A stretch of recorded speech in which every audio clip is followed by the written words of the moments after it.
All right, in the lesson today, we are going to be exploring how to build a quadratic equation given important data points. So there'll be some scenarios where you'll be given all the data points and then you just build the equation. And there'll be another scenario when you're only given 2 data points and then you're going to have to fill in the third data point in order to build the quadratic equation. So to do this, we are, first of all, going to be understanding that parabolas are a graph of a quadratic function and they have symmetry. So we are going to use the fact that quadratics have symmetry in order to get that third point if we only have 2 points. So it's very important that we have 3 points, 3 data points, 3 x, y coordinates in order to build a quadratic function or a quadratic equation. So the process of building a function and representing it with an equation is called regression. Now, there's many different ways to do regression. In grade 11 and grade 12 applied math, we are going to be using Desmos in order to do regression analysis. So we're going to use Desmos to do this, and I'll show you how we do it. And the process of building a quadratic function is called quadratic regression. So we'll start with an example and we'll go from there. And I had filled it all in for you, but we'll still go through it here for example 1. So we have a soccer player holding a ball 3 feet above the ground, kicks the ball. The ball reaches a maximum height of 20 feet after 5 seconds. Write the equation that models a situation where h is the height in feet and t is the time in seconds. So h, height in feet, is our dependent variable. Okay, and which means it's on the vertical axis. And time in seconds is the independent variable.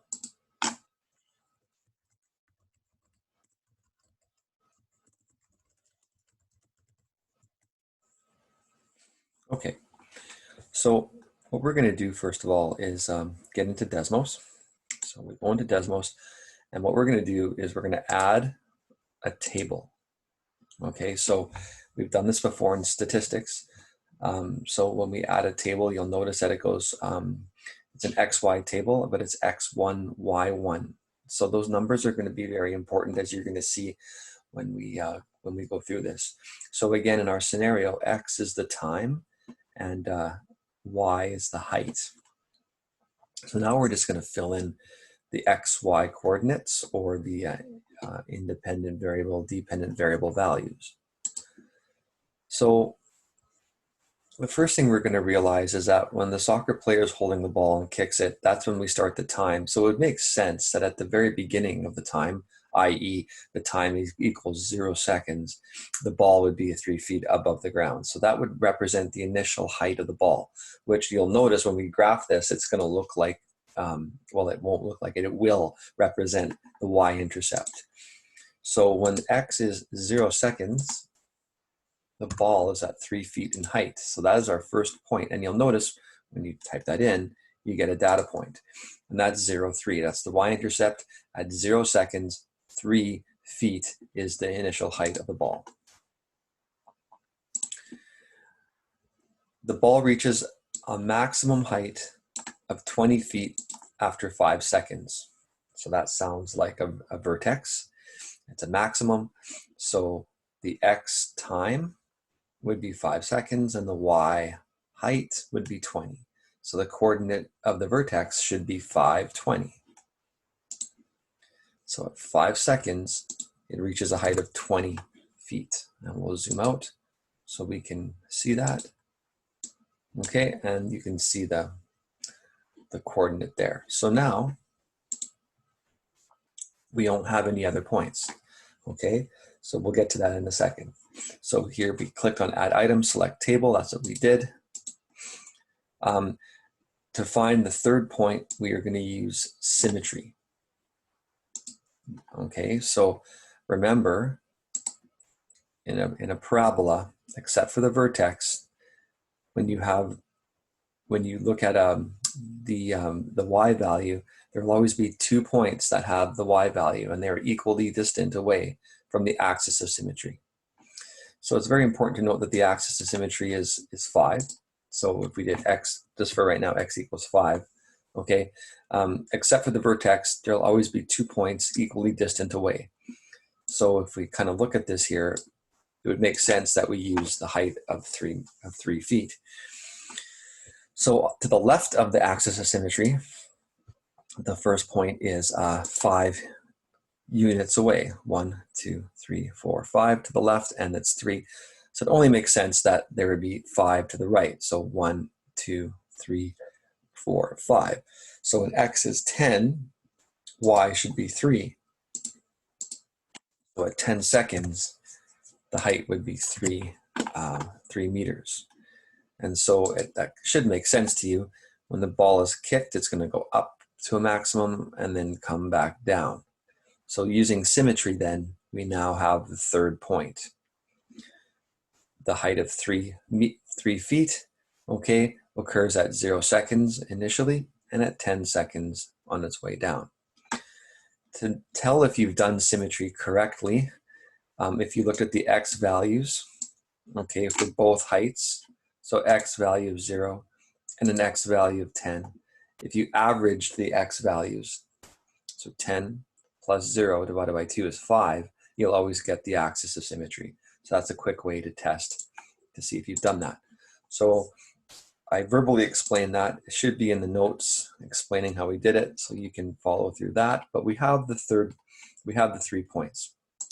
Okay, so now we have to do the actual regression, and we have to tell Desmos, okay, based on these 3 points, I want you to build the equation. So we actually have to program, okay, Desmos to give us the formula that we want. And what we are going to be doing in this unit for grade 11 applied is that we're going to focus on the vertex form of the quadratic equation. So if you remember in your textbook and in the previous notes, the vertex form is y equals x minus h squared. Oops. Okay, let's try that again. Back and do that again. And then plus k. Okay. So that's the vertex form. Okay, that's the vertex form of a quadratic equation. All right. So we just need to plug that into Desmos. So the h and the k then are values. Now, we are going to have to realize that there is a coefficient that would go in front of the x minus h. And that's going to be depending if the parabola opens up or down, and if it's steep or shallow, that kind of thing. So really what you need to focus on is that this is the quadratic regression equation. And I'll type that out here in red.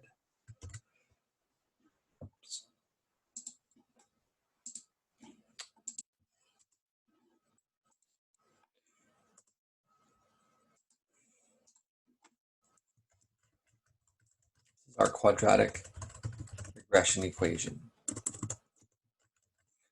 So we just need to plug this in exactly as we see. Now notice that you see the y1 and the x1. That's related to the x1, y1 on the table. It's basically telling Desmos to build an equation from these data points. If it was x2, y2, then you would type in y2 and then x2 there. Notice that you don't see an equal sign. You see the curvy line. It's called the tilde symbol. It's essentially recognizing that we're not making an equation yet. We're programming Desmos to come up with an equation based on our data points. And so we are going to then type this in exactly. And what Desmos is going to do then is fill in the missing values for A, H, and K. And those would be the 3 constraints that would kind of affect what the graph looks like.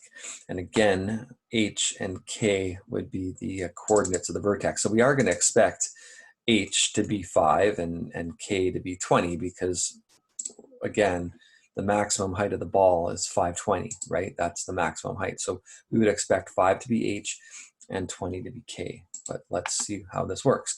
So we just type it in. We go y1, and notice it automatically does the 1 as a subscript. The tilde, okay, you can find it on your keyboard or in the keypad. It would be, I'll move this up. It would be right there. So y1 tilde, okay. A bracket x minus h, click outside the bracket, squared plus k. And you see that there is a triangle. X cannot be used as a regression parameter because we're missing x1. So you have to type in x1, and all of a sudden you see a graph and you've got stuff going on. So that is excellent that it worked out. So basically now we look down here at the parameters, and Desmos solved the A value, the H, and the K. So we could substitute then the numbers in for A, H, and K, and then we would have an equation. So I'll show you how we'll get to that in a second. So A is negative 0.68, makes sense because it's opening down, it's negative. H is 5, which we expected it to be 5, and K is 20, which again we expected it to be 20. So this is what Desmos gives us, and if you take a look here in our notes, I would like you to snip all of that when you're doing the work, okay? And then we will write the equation in vertex form. So before we get to that equation, okay, that's our final answer. I would like you to do this, okay.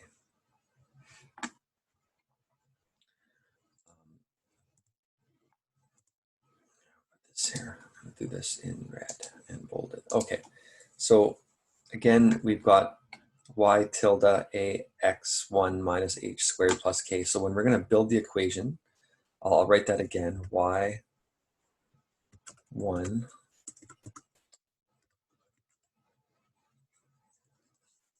tilde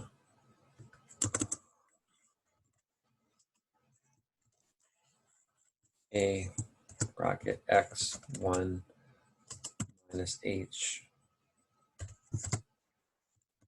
squared plus k. So when we're going to start from there, this is what we're going to do. Instead of saying y1, we're just now going to say y. So y equals. So we're going to take away the tilde and the ones for the x and y's, and we're going to y equals. Now instead of a, we're going to write what the value of a is, which is negative 0.68. Negative 0.68 bracket x minus, now instead of h, we're going to put 5 because h is 5. And then we square that. So it's the same. And then instead of plus k, it'll be plus 20. So you see what we've done is we've just filled in, okay, negative 0.68 for A, 5 for H, and 20 for K. So we just literally replace the A, the H, and the K with the numbers. And we take away the ones for the X and Y and replace the tilde with an equal. So now we have an equation. However, we're not going to leave it like this because our variables were not X and Y. If we go up here to the beginning, it says H is the height. So we can't use Y, we use H, and T is the time, not X. So the final answer then would look like this. H equals negative 0.68, T minus 5 squared plus 20. So notice how that is our final answer. If you left it as Y equals negative 0.68, X minus 5 squared plus 20, that's not wrong. You just wouldn't get the contextual variable because we were told that H is height and that T is time. So now from the graph, we get all this information. We know that the initial height is 3 feet. it should be 3 feet. The maximum height is 20 feet, and the time it takes to reach the maximum height is 5 seconds. That's the axis of symmetry. And how long, if we were interested, how long would it take for the ball to hit the ground? We would go and we could click on the Y, we could zoom in, we could click on the x-intercept, and 10.423 seconds. So the ball takes 10.42 seconds to hit the ground. And again, we could solve other things. At what time is the ball at a height of 10 feet? What is the height of the ball at 6 seconds? We could do all those kinds of things like we've done so far with our contextual graphs. So this is our first example in using Desmos to do quadratic regression to build the vertex equation, the vertex form of a quadratic equation, and getting the graph. Okay, so now we'll start from scratch here and we'll look at a practice example. Okay, so we have a bit of a different scenario. We have a volleyball player sets a volleyball and the path is modeled by a quadratic function. And so it's good, we know it should be quadratic. The height of the ball h is measured in meters and the time t is measured in seconds. The ball is set from a height of 0.78 meters. It reaches a maximum height of 6 meters after 3 seconds. A, write the vertex form of the regression of the quadratic equation and show your work. So what we'd expect here is to get all the work from Desmos, and then what are we going to do with this information? They're asking us for the domain and range of the situation. Okay, so we'll go to Desmos, we'll reset, and we will insert our table and begin. So the ball is set from a height of 0.78 meters. It makes sense then that at 0 seconds, the initial height is 0.78 meters, and we have our point. So that's our first point, 0.78, and that's the y-intercept. Second point is the maximum height of 6 meters after 3 seconds, so that looks like the vertex again. So x is 3, y is 6. So 3, 6. And now we need to use symmetry. So we'll go x equals 3. Okay, and we're going to use the initial value for our symmetry. So at 0.78, that is 3 units to the left of the axis of symmetry. So we're going to need 3 units to the right. So we're going to take 3 seconds and add 3, which would be 6. So at 6 seconds, the ball should be at 0.78 meters. And notice how we have the symmetry. Again, as a review, if we take the x values for the 2 points with the same height, 6 and 0, and add them together, so that 0 plus 6 is 6, divided by 2 is 3, which is the axis of symmetry. Again, if you average the x values of the 2 points of the same height, if you've done it correctly, you'll always get the axis of symmetry. Okay, so we have our points. We can do, before we do the regression, is we can get in here and we can label the x-axis. The x-axis is height in meters, and the the x-axis is time in seconds, and the y-axis is height in meters. Okay, so we need to type in the regression equation for our vertex form. So again, we go y1 tilde a bracket x1 minus h, click on the outside of the brackets, square plus k. And we get our graph, and we have our a, h, and k values. So we're going to snip this because this is our work, and we are going to get that into our Word document.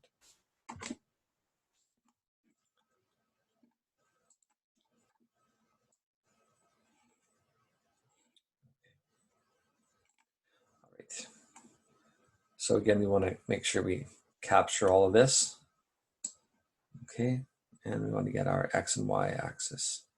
Oops, I didn't go high enough. Do that again. We want the height, so we'll start up here. There we go. And we got it all. Good. Copy that. And we will now paste this into Word. Smaller. There we go. Okay. So we've got that, and now we have to build our equation. And again, we'll start from scratch. So I'll just copy. I don't want to type this out again, so I'll copy that. Okay. So I would just start with writing up the regression equation, okay, and then go from there. So instead of saying y1, we're going to say y equals, okay. So our a value is negative 0.58. So negative 0.58 bracket x minus, okay, h is 3. So x minus 3 squared, and instead of plus k, plus 6. Again, it makes sense that we should have the coordinates of the vertex. And the vertex is 3, 6, h is 3, k is 6. But our final answer then, I'll do it in blue. Okay, instead of y, we're having h. So h would equal negative 0.58 bracket t minus 3 squared plus 6. And that would be our final answer. And we showed our work. So don't leave it as the window snip. Rewrite the regression equation, then just turn it into an equation with y equals an x, and then put it into context with the variables if they're given. Maybe we don't give you the different letters, and if you don't, then you can just use x and y. But if you are given contextual variables, make sure you use them properly. Okay, so now we're going to actually use our graph to solve a scenario question. It's asking what is the domain, the range in this situation. So in this situation, the domain, the x, okay, the ball starts, we time it at 0 seconds, and we stop the time when it hits the ground. So it hits the ground, that's our second x-intercept, 6.216. So we'll take it to 2 decimal places, so we will round that to 6.22. So the domain would go from 0 to 6.22 inclusive, which means it touches both of them. So square brackets,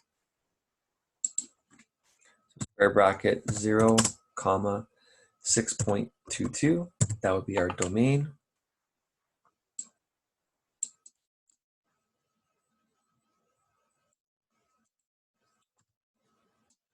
Let's do that in a different color, do it in red.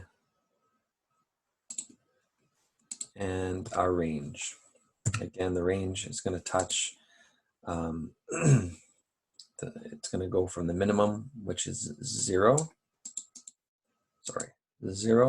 and go to the maximum, which is 6. So it's going to go from 0 to 6. 0, comma 6, square bracket, and make that red, and fold both of these. Good to go. And we just did a practice example, building a quadratic equation in the vertex form and using it to find the domain and range of the situation. Okay, example number 2. We have a water balloon is launched from a catapult, and the height of the balloon h is measured over the horizontal distance d. So h is like the y and d is like the x. Both the height and the horizontal distance are measured in meters. The balloon reaches a height of 8.28 meters after traveling 4 meters horizontally, and the balloon reaches a maximum height of 23 meters after traveling 20 meters horizontally. So this second bullet, that represents the vertex. So we have the vertex here. Okay, so we might not always be given the vertex, but this is the vertex, which is important because, of course, we would expect the h value to be 20 and the k value to be 23. So write the vertex form of this equation, show your work, and then how many meters does a balloon travel after it is launched? Show your work. Okay, so we'll go to Desmos, we'll go to reset, and our x and our y. So we need our table. All right, and we can begin. So the balloon reaches a height of 8.28 meters after traveling 4 meters horizontally. So our first point is x is 4 and y is 8.28. So 4, 8.28.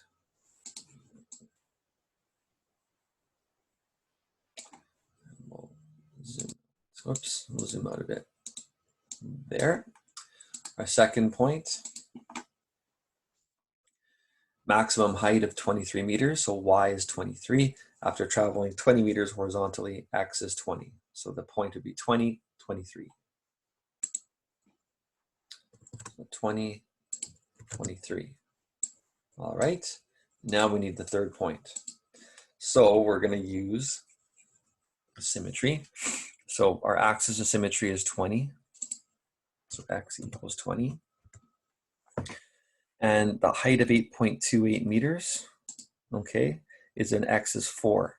So we have to figure out how far away is 4 to the left of 20. So 20, which is the axis of symmetry, minus the x value of 4 is 16.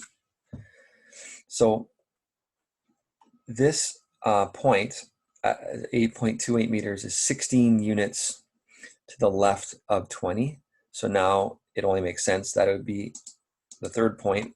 It'd be at a height of 8.28 meters, 16 units to the right of 20. So we would take 20 plus 16 and we get 36. Notice that we have symmetry. Okay, so again, that's how we use the symmetry to get the third point. We pick the point with that height of 8.28. It's going to go up and then it's going to come down. So at 8.28 meters height, it's traveled 4 meters horizontally as well as 36. And if we average the two x values, so we take 36 plus 4, and then we divide that by 2, you get 20, which is the axis of symmetry. So we have our 3 points, and now we can do our regression equation. So y1 tilde a bracket x1 minus h squared plus k. And we get our parabola. So I'll just click on these 3 important points and we have our stuff, and we'll snip it.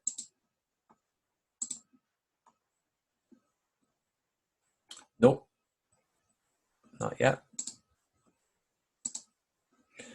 because we need to label the axes. So we go to our wrench. Our x is horizontal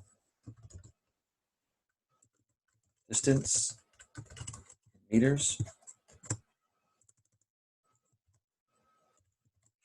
And our y-axis is height in meters. Now we're good to go. Always remember to label your x and y axes. And now we'll snip.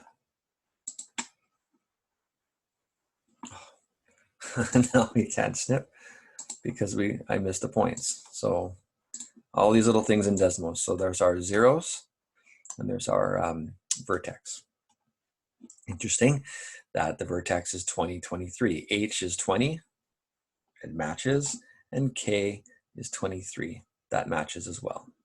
Okay, now we can snip.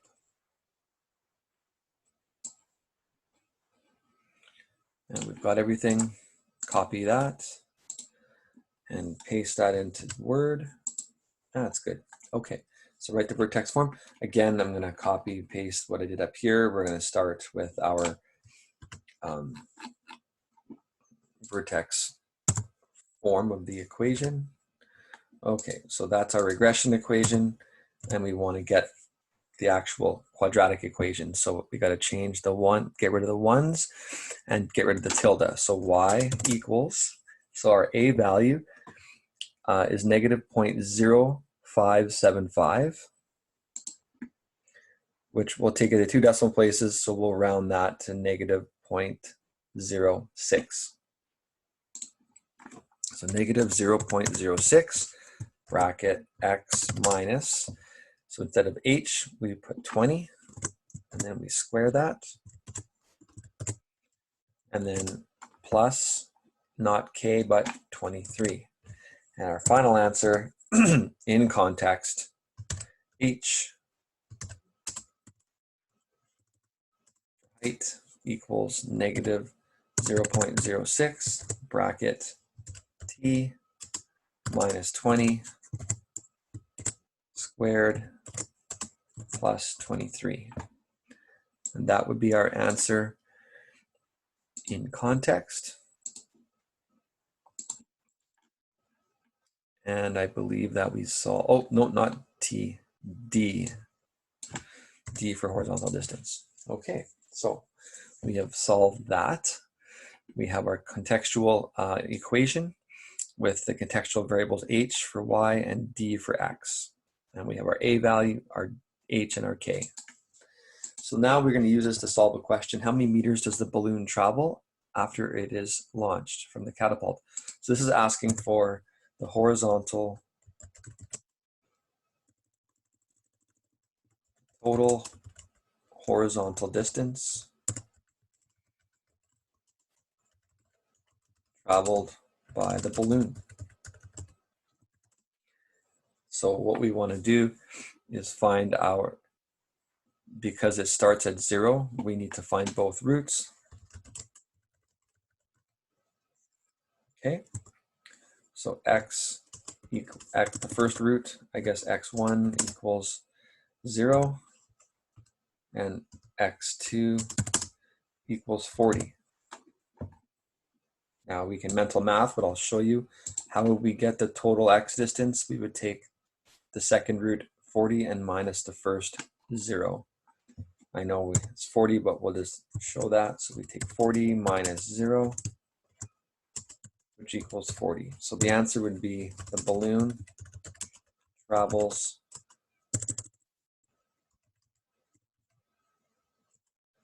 40 meters horizontally after it is launched by the catapult. And that would represent our final answer. And we have solved the second question. So we've gone through 3 examples of using Desmos to do quadratic regression to build the vertex form of a quadratic function, and then using that function to solve contextual problems. So I hope this makes sense. There is some homework here in the textbook that you can do, page 420, number 14, 15, 17, 18, and number 437, number 5. Please check your answers in the back of the book. Email me if you have any problems. I've also posted the quadratic functions unit assessment as of today.